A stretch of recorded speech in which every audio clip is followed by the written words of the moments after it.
क्या हाल चाल है बच्चा पार्टी। तो मेरा नाम शिवम कुमार है और आपका आईआर रिसर्च स्कॉलर चैनल में हार्दिक स्वागत है। ठीक है, शुरू करते हैं आज के चैप्टर 3 दक्षिण एशिया। एक बच्चे की क्वेरी आई थी कि सर, जो आप अपनी वीडियो आधे घंटे की जगह 15 मिनट 20 मिनट में करने की कोशिश करूं। तो आज की कोशिश ये रहेगी कि ये जो चैप्टर है ये 20 मिनट में कम से कम कवर हो जाए। ठीक है, तो फिर आज स्टार्ट करते हैं। आज हम क्या क्या पढ़ने वाले हैं वो देख लेते हैं। तो दक्षिण एशिया में कौन कौन से देश हैं? इंडिया, नेपाल, बांग्लादेश, भूटान, म्यांमार, पाकिस्तान, मालदीव्स, ठीक है, और श्रीलंका। तो इन देशों के बारे में हम पढ़ने वाले हैं। आपसे संबंध कैसे हैं, भारत के साथ किसके संबंध कैसे हैं, वो हम देखेंगे। ओके, और यहाँ पर कौन सी सरकार है, यानी राजतंत्र है, लोकतंत्र है, या फिर कुछ और है, वो देखते हैं। ओके, तो दक्षिण एशिया कहाँ किसे आता है? एक ये एक जगह है जिसे दक्षिण एशिया कहा जाता है। ठीक है, इसमें कौन कौन से देश आते हैं? अफगानिस्तान आता है, ये अफगानिस्तान। पाकिस्तान आता है, इंडिया आता है, ठीक है, और यहाँ ये नेपाल आता है, ये भूटान आता है, ये बांग्लादेश है, म्यांमार, एंड ये श्रीलंका। और प्लीज एक और देश है, उसे मत भूलिएगा, ये है मालदीव। ठीक, तो गिन लेते हैं कितने देश हो गए। Afghanistan 1, Pakistan 2, India 3, Nepal 4, Bhutan 5, Bangladesh 6, Myanmar 7, Sri Lanka 8 and Maldives 9। तो टोटल कुल मिला के 9 देश हैं। ओके, पहले ये 7 देश थे। अफगानिस्तान और म्यांमार को भी अब जो है किसमें, दक्षिण एशिया में शामिल किया जाता है। भौगोलिक स्थिति देख लेते हैं। तो विशाल काय हिमालय पर्वत, नेपाल की तरफ से आपने देखा होगा कि नेपाल से हिमालय शुरू हो जाते हैं, ऊपर के जम्मू से शुरू होते हैं, नेपाल की तरफ ये हिमालय श्रृंखला है। ठीक है, नीचे की तरफ है दक्षिण में हिंद महासागर। तो इधर की साइड, ये इधर की साइड हिंद महासागर है। पश्चिम की ओर यानी इस जगह पे अरब सागर है, और ये बांग्लादेश बांग्लादेश के नीचे ये जो है बंगाल की खाड़ी है। तो ये चारों तरफ से हमारा भौगोलिक स्थिति है। ठीक है, दक्षिण एशिया की। नेक्स्ट चलते हैं, ये हमने मैप देख लिया। उसका नेक्स्ट चलते हैं कि यहाँ पर शासन व्यवस्था कैसी है। तो सब देशों में एक जैसी शासन व्यवस्था नहीं है। जैसे भूटान में राजतंत्र है, वहाँ पे राजा है। इंडिया में लोकतंत्र है। पाकिस्तान में सैनिक तंत्र लोकतंत्र दोनों है। म्यांमार में इस टाइम सैनिक तंत्र है। ठीक है, तो इस तरीके से अलग अलग देशों में अलग अलग शासन प्रणाली है। ठीक है, तो यहाँ पर भी वही चीज लिखी हुई है कि एक सी राजनीतिक प्रणाली नहीं। ठीक, अनेक अनेक समस्याओं और सीमाओं के बावजूद भारत श्रीलंका में ब्रिटेन से आजाद होने के बाद भी आज तक लोकतंत्र, ठीक है, सफलतापूर्वक कायम है। ओके, भारत और श्रीलंका एक राष्ट्र के रूप में हमेशा लोकतांत्रिक ही रहे हैं। यहाँ पर भारत में और श्रीलंका में कभी भी सैनिक शासन नहीं लगा, और राजतंत्र तो आने का कोई ऑप्शन है ही नहीं हमारे पास। ठीक है, लेकिन पाकिस्तान और बांग्लादेश में दोनों में लोकतांत्रिक और सैनिक दोनों तरह के शासक रहे हैं। ओके, भूटान में राजतंत्र है, जैसे मैंने बताया आपको। नेपाल में 2006 से पहले राजतंत्र था और बाद में लोकतंत्र की बहाली हुई। ठीक है, मालदीव पहले एक सल्तनत था, यहाँ पे राजा थे, लेकिन उसके बाद अब ये लोकतांत्रिक देश है। ठीक है, आगे हम पढ़ेंगे को क्या इनके लीडर का क्या नाम है, प्रेसिडेंट पीएम का क्या नाम है, वगैरह वगैरह। कुल मिलाकर के दक्षिण एशिया में क्या क्या समस्याएं हैं? तो संघर्षों वाला क्षेत्र है जी ये। आपसी देशों में आपसी संघर्ष है, जैसे पाकिस्तान भारत में आपको पता ही है, कश्मीर के मुद्दों को लेकर के ये जो मैंने फोटो लगा रखा है, ये नदियां हैं। तो नदियों के पानी के बंटवारे को लेकर के भी इंडिया पाकिस्तान में लड़ाई है। ठीक है, जैसे और जो है सीमा विवाद बताया मैंने, नदी जल विवाद बांग्लादेश के साथ भी हमारा है। ब्रह्मपुत्र नदी का जो पानी है वो चाहता है कि इक्वली बांटा जाए, लेकिन क्या किया जा सकता है। विद्रोह संघर्ष होते हैं, जातीय संघर्ष है। पाकिस्तान में भी मुस्लिम आबादी है वहां पे, लेकिन फिर भी वहां पर कई सारे ऐसी कम्युनिटीज है। पाकिस्तान मुस्लिम के अंदर ही शिया सुन्नी में लड़ाई झगड़े हो रहे हैं, वगैरह वगैरह। और इंडिया में तो आपको पता ही है कि हिंदू मुस्लिम है, हिंदू मुस्लिम खत्म होता है तो फिर हिंदुओं के अंदर ही कई सारी कास्ट हैं वो आपस में लड़ती रहती हैं। ठीक है। तो ये तो जातीय संघर्ष तो चलता रहता है, इसकी वजह से, इन सब कारणों की वजह से ये संवेदनशील इलाका बन जाता है। ओके। सबसे पहला देश है पाकिस्तान, हमारा पड़ोसी देश, बहुत ही जिगरी यार है हमारा, जिससे हमारी अक्सर लड़ाई झगड़े होते रहते हैं। ठीक है, अक्सर लड़ाई झगड़े क्या, हमेशा लड़ाई झगड़े ही हुए हैं। तो यहाँ पर देख लेते हैं यहाँ पर शासन किस तरह का है। जब पाकिस्तान आज़ाद हुआ तब यहाँ के पीएम बने मोहम्मद अली जिन्ना, यानी तब तो लोकतंत्र था। ठीक है, पाकिस्तानी अवामी लीग जो थी वो वहाँ की पॉलिटिकल पार्टी थी। लेकिन अब क्या हुआ, ये जो जनरल अयूब खान है, इन्होंने सर्वप्रथम देश की बागडोर अपने हाथ में ली। ठीक है, यानी सेक्शन सैनिक शासन लागू कर दिया। ये है जनरल अयूब खान। ठीक, इसके बाद कौन आए, जनरल याहिया खान। इसके बाद कौन आए, जनरल परवेज मुशर्रफ। ठीक, जनरल जियाउल हक। 1999 में जनरल परवेज मुशर्रफ आए, जो कि निर्वाचित सरकार को हटा करके सैनिक शासन की स्थापना कर दी इन्होंने। कुछ समय के लिए जुल्फिकार अली भुट्टो, बेनजीर भुट्टो, नवाज शरीफ को तो आप जानते ही हैं, अभी जेल में है पाकिस्तान की। तो इन सब लीडर्स को लेकर के लोकतांत्रिक सरकार भी रही है पाकिस्तान में। तो मिक्सचर है एक तरह का। यहाँ की जो सेना है बहुत पावरफुल है। यहाँ की जो पॉलिटिक्स है पाकिस्तान की सारी पॉलिटिक्स, वो मुझे लगता है कि पाकिस्तान की सेना के हाथों में। इसकी वजह से यहाँ पर जो लोकतंत्र टिक नहीं पा रहा। ओके। जून 2013 में नवाज शरीफ के नेतृत्व में पाकिस्तान में लोकतांत्रिक सरकार की स्थापना हुई, परंतु 2017 में उन्हें वित्तीय भ्रष्टाचार के मामले में पाकिस्तान के सर्वोच्च न्यायालय यानी सुप्रीम कोर्ट ने दोषी ठहराया और पद से हटाते हुए 10 साल की सजा सुना दी। मैंने बताया ना, नवाज शरीफ जो है अभी जेल में। जुलाई 2018 में पाकिस्तान में हुआ आम चुनाव में इमरान खान जीते। इमरान खान कौन है, ये है इमरान खान। ठीक, ये भी अभी जेल में जाने वाले हैं। तोशा खाना कुछ करके इनका केस है, उसके चक्कर में ये जेल में जाएंगे दोबारा। पाकिस्तान में लोकतंत्र ना रह पाने के कारण। ओके, पहली चीज, पाकिस्तान की आर्मी बहुत स्ट्रांग है। इसकी वजह से वहाँ की जो पॉलिटिकल पार्टीज है उनको तो दबा के रखती है, वहाँ की पॉलिटिक्स पे उनका कब्जा है। तो मेन चीज तो यही है कि भाई पाकिस्तान की जो सेना है वही सब कुछ अपने हाथ में रखना चाहती है। बंदो पाकिस्तान की आज तक मैंने कहीं नहीं सुना कि किसी देश की सेना जो है वो बिजनेस कर रही है। लेकिन पाकिस्तान की सेना एकमात्र ऐसी सेना है जो कि बिजनेस करती है।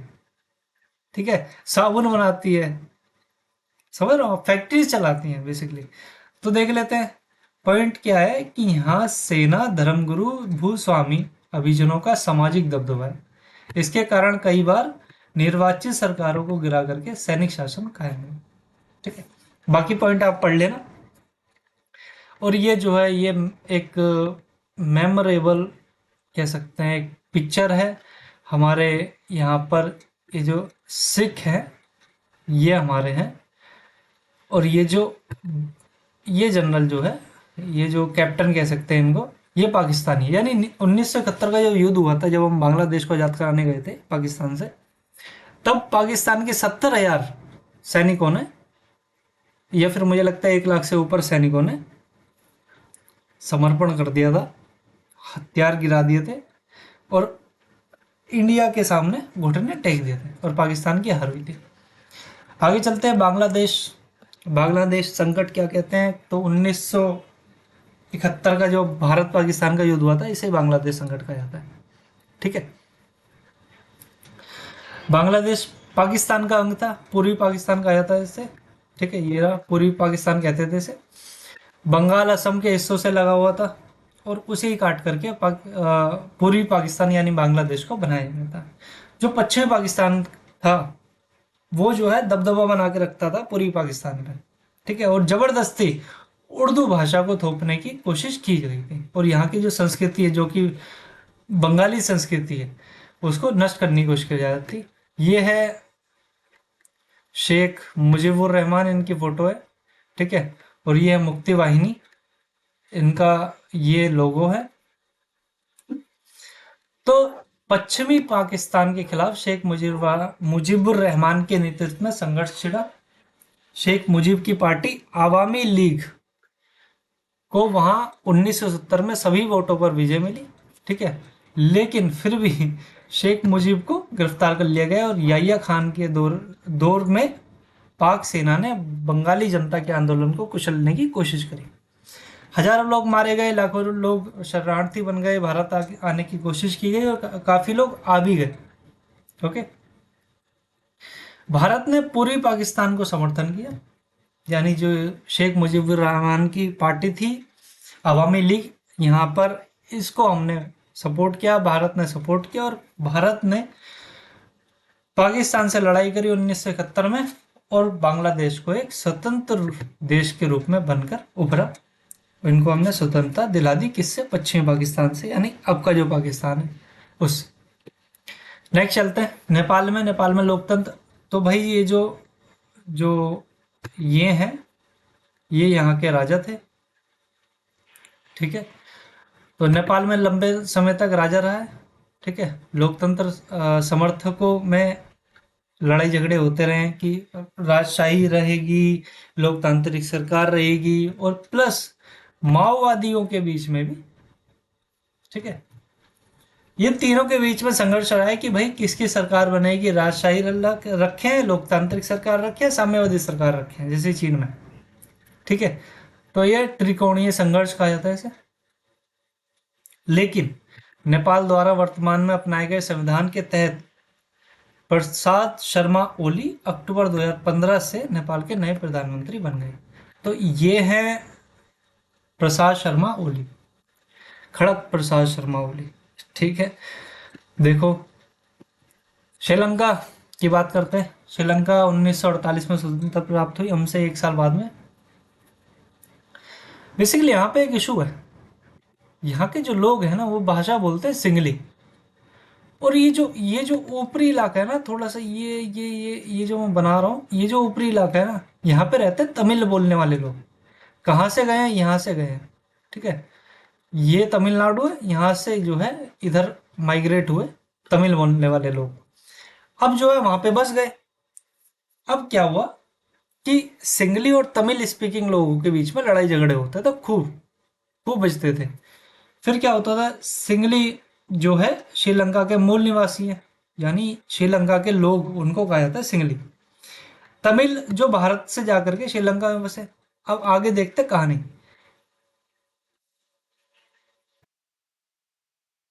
ये है लिबरेशन टाइगर्स ऑफ तमिल इलम, ये है इनके लीडर, ठीक है। मैं ऊपर दिखा रहा था ना श्रीलंका का इतना इतना भाग जो है यहाँ पे तमिल स्पीकिंग लोग रहते हैं। तो ये चाहते थे कि जहाँ जहाँ पे तमिल स्पीकिंग लोग रहते हैं ना, जहाँ जहाँ पे तमिल बोलने वाले लोग रहते हैं, उसे एक नया देश बना दिया जाए, ठीक है। नया देश बना दिया जाए, देश का नाम तो नहीं पता मुझे, लेकिन 2000 मई 2009 में श्रीलंकाई सेना द्वारा लिट्टे प्रमुख प्रभाकरण को, यानी इनका नाम प्रभाकरण है, इनको मार दिया गया, ठीक है। उसके बाद श्रीलंका में वर्षों से चले आ रहे गृह युद्ध की समाप्ति हुई। लेकिन ये जो अब नए देश की डिमांड थी ये खत्म हो गई इनके मरने के साथ ही, ठीक है। दक्षिण एशिया के दो बड़े देश भारत पाकिस्तान के आपसी संबंध शुरू से ही तनावपूर्ण रहे हैं। 3 हमने युद्ध करे हैं वहां पे। वैसे तो कहने को तो 4 हैं, असली में भी 4 ही मान लीजिए। 1947 से 48, मतलब आज़ाद होते साथ ही युद्ध हो गया था हमारा उसके साथ, पाकिस्तान के साथ।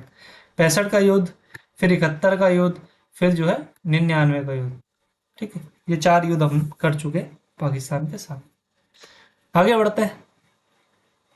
गृह युद्ध होने के बावजूद भी श्रीलंका ने बहुत तेज से विकास किया। श्रीलंका की जनसंख्या नियंत्रण के मामले में सफल रहा और श्रीलंका ने अपनी अर्थव्यवस्था को आधारीकरण किया। अभी तो यहाँ की इकोनॉमी बिल्कुल ठप हो चुकी है। कुल मिलाकर के यहाँ के जो पॉलिटिकल लीडर्स थे राजपक्षा, उन्होंने श्रीलंका को कतई बर्बाद करके डाल दिया। श्रीलंका की जो मेन इकोनॉमी है वो टूरिज्म से चलती है। यहाँ पर लोग घूमने जाते हैं। यहाँ का जो कोस्टल एरिया काफ़ी अच्छा है, काफ़ी अच्छे तरीके से बीचेस बना रखे हैं। और ये जो आप फोटो देख रहे हो, इस तरह का टूरिज्म होता है यहाँ पे और बिंदास चलता है, कोई दिक्कत नहीं है। यहाँ से ही यहाँ की इकोनॉमी चलती जाता है, ठीक है। मालदीव्स को देख लेते हैं। मालदीव्स आइलैंड नेशन है। ये आप सॉरी, हाँ ये जो स्लाइड है 1965 के तक ब्रिटिश सरकार के अधीन रहा है। ठीक है, 1965 में ब्रिटेन से आज़ादी मिली और राजा मोहम्मद फरीद दीदी ये अधीन एक सल्तनत के रूप में रहा। यानी यहाँ के राजा जो थे ये थे, इनका नाम है किंग मोहम्मद फरीद दीदी। ठीक है, एक सल्तनत बना रहा। 1968 में उसके 3 साल बाद ही राजशाही को खत्म कर दिया गया और गणतंत्र की स्थापना की गई और आज तक कायम है। ये है यहाँ के प्रेसिडेंट इब्राहिम मोहम्मद सोली। ठीक है, और ये रहा मालदीव का फ्लैग। आगे बढ़ते हैं, भूटान। भूटान एक बहुत अच्छा देश है मेरे हिसाब से, तो बहुत मतलब दुनिया का सबसे ग्रीन, ठीक है, वो देश है भूटान। अपने पर्यावरण के लेकर के अब कोई कॉम्प्रोमाइज नहीं करता, वो इन्वायरमेंट को लेकर के कोई कॉम्प्रोमाइज नहीं करता, इस वजह से बहुत अच्छा देश है। लोग कम खर्चों में रह लेंगे, कम खा पी लेंगे, कम सुविधाएं रख लेंगे, लेकिन पर्यावरण को खत्म नहीं होने देते। पर्यावरण से जुड़े हुए लोग हैं, कतई धरती से जुड़े हुए लोग हैं। तो कुल मिलाकर के कहाँ पे बात होती है कि जी भूटान ने अपना संविधान 2008 में लागू किया, तभी से भूटान में वर्तमान में संवैधानिक राजतंत्र की व्यवस्था है। ये यहाँ के राजा हैं, इन राजा का नाम है, ये राजा हैं यहाँ के, और इन राजा का नाम है जिग्मे खेसर नागबियाल वांगचुक। इन्हें ड्रैगन किंग ऑफ भूटान के नाम से भी जाना जाता है। ठीक है, ये यहाँ का फ्लैग है, ये यहाँ की रानी है। ये बेसिकली हिमाचल प्रदेश की है। ठीक है, तो इन्हें हम भारत का दामाद भी कहा जाता है कभी कभी। ठीक है, आगे बढ़ते हैं, भारत पाकिस्तान के संबंध। तो जी दक्षिण एशिया में हम तो सबसे ज़्यादा परेशान जो है वो है पाकिस्तान से। क्यों परेशान है जी? कश्मीर का मुद्दा किससे चल रहा है? पाकिस्तान से चल रहा है। टेररिज्म से किससे परेशान है हम? पाकिस्तान के टेररिज्म से परेशान हैं। ठीक है, राजस्थान के कच्छ का मुद्दा किससे चल रहा है? जी पाकिस्तान से चल रहा है। नदियों का मुद्दा, इंडस वाटर ट्रीटी हुई थी, उसका मुद्दा किससे चल रहा है? पाकिस्तान से चल रहा है। तो कुल मिलाकर के भारत पाकिस्तान के बीच में बहुत सारे विवाद हैं और ट्रेड भी कतई बंद कर रखा है हमने। बस एक है, वो है कॉरिडोर जो खुला हुआ है, करतारपुर साहिब कॉरिडोर, वो खुला हुआ है बस। और वो भगवान ना करे ऐसा हो कि वो बंद हो, क्योंकि सिख कम्युनिटी जो है वहाँ की मान्यता है। ठीक है, पता नहीं क्या मान्यता है, बट मान्यता है वहाँ पे काफ़ी। और सिख कम्युनिटी के लोग जो है वहाँ पे विजिट करना काफ़ी अच्छा मानते हैं, वैसा होना भी चाहिए। ठीक है, तो बांग्लादेश समस्या है भाई, बाकी आप पढ़ लेना, मैंने एक्सप्लेन कर ही दिया। आगे बढ़ते हैं, इंडिया पाकिस्तान के हिस्ट्री ऑफ कॉन्फ्लिक्ट। तो ये देख लेना 1940 से लेकर के और 2020 में भी ये अभी भी चल रहा है। फरवरी 2019 में पुलवामा अटैक करा, वहाँ पे हमारे कई सारे सैनिक मारे गए। ठीक है, फिर ये कुल मिला करके मतलब कॉन्फ्लिक्ट चलता ही आ रहा है हमारे साथ पाकिस्तान का। कुछ समझौते हुए हैं, सिंधु नदी जल समझौता 1960 में हुआ, ताशकंद समझौता 1966 में हुआ लाल बहादुर शास्त्री द्वारा, शिमला समझौता होता है 1972 में। ठीक है, लाहौर बस यात्रा होती है 1999 में। तो ये कुछ समझौता है, इनको ईयर वाइज याद कर लेना, 1 नंबर क्वेश्चन में आ सकते हैं। 1 नंबर वाले क्वेश्चन जो होते हैं उसमें आ सकते हैं, ईयर पूछा जा सकता है, फिर मैच द फॉलोइंग के तरह क्वेश्चन आ सकता है। भारत बांग्लादेश संबंध, तो पिछले 10 वर्षों में अधिक संबंध मजबूत हुए हमारे। ठीक है, बांग्लादेश भारत की पूर्व चलो नीति का हिस्सा है। आपदा प्रबंधन और पर्यावरण के मामले में दोनों देश सहयोग कर रहे हैं। ठीक है, अब जो है नकारात्मक विवाद क्या है बेसिकली बांग्लादेश से। बांग्लादेश को हमने आज़ाद करा है, लेकिन फिर भी हमारे कुछ इश्यूज हैं बांग्लादेश के साथ। क्या है, मैंने पहले भी डिस्कस किया कि गंगा और ब्रह्मपुत्र नदी के जल में हिस्सेदारी को लेकर के मतभेद है। ठीक है, भारत में अवैध प्रवास, आपने उइगर मुस्लिम्स का नाम तो सुना होगा। बेसिकली वो म्यांमार के रहने वाले हैं, लेकिन बांग्लादेश से होते हुए वो इंडिया में घुस जाते हैं। ठीक है, और भारत विरोधी कट्टरपंथ आतंकवाद को बांग्लादेश की जमीन से फैलना। बांग्लादेश के कई सारे ऐसे इलाके हैं जहां पर जो टेररिस्ट ग्रुप हैं जो कि इंडिया को सपोर्ट नहीं करते, इंडिया के खिलाफ है, वो वहां पर रहते हैं। सेना को पूर्वोत्तर की तरफ जाने के लिए रास्ता नहीं देना। यानी ये जो हम चाहते हैं यहाँ से एक रोड बने और म्यांमार, थाईलैंड, लाओस, वियतनाम की तरफ हम निकले और हमारा जो प्रोडक्ट है वो यहाँ तक पहुंचे, हम ट्रेड करना चाहते हैं। लेकिन बांग्लादेश ऐसा नहीं होने देना चाह रहा है। ठीक है, म्यांमार को बांग्लादेश इलाके से होकर भारत की प्राकृतिक गैस निर्यात ना करने देना। तो कुछ ऐसे इश्यूज है।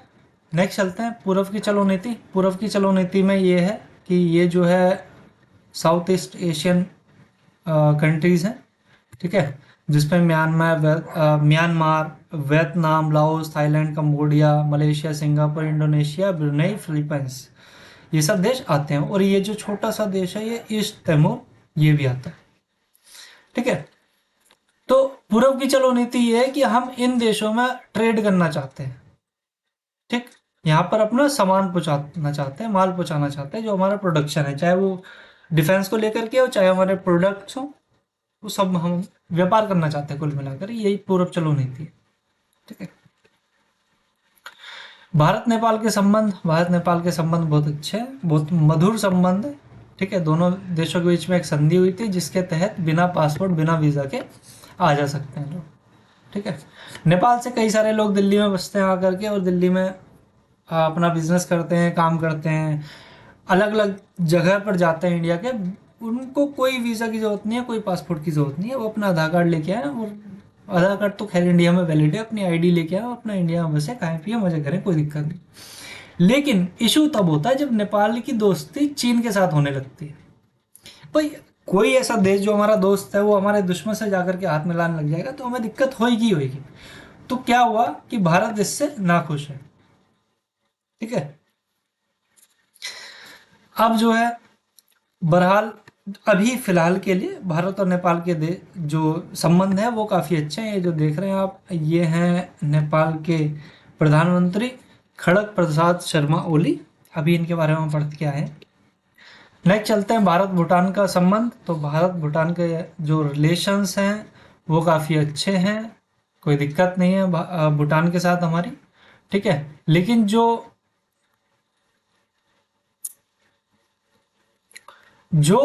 भारत के उग्रवादी और गुरिल्ला हैं, ठीक है, उनको भूटान ने अपने क्षेत्र से भगा दिया था।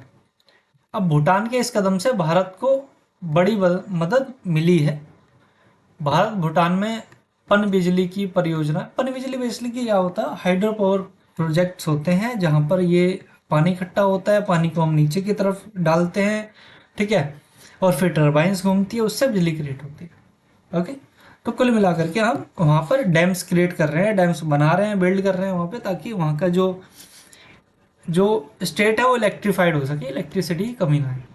तो यहाँ पर वीडियो खत्म होती है। Thank you so much everyone. Subscribe कर लेना, शेयर कर लेना। आज की वीडियो बनी है 23 मिनट 24 मिनट की बन गई है, तो आगे देखेंगे हम 15-20 मिनट में ये वीडियो खत्म करने की कोशिश किया करेंगे। Okay, thank you so much everyone.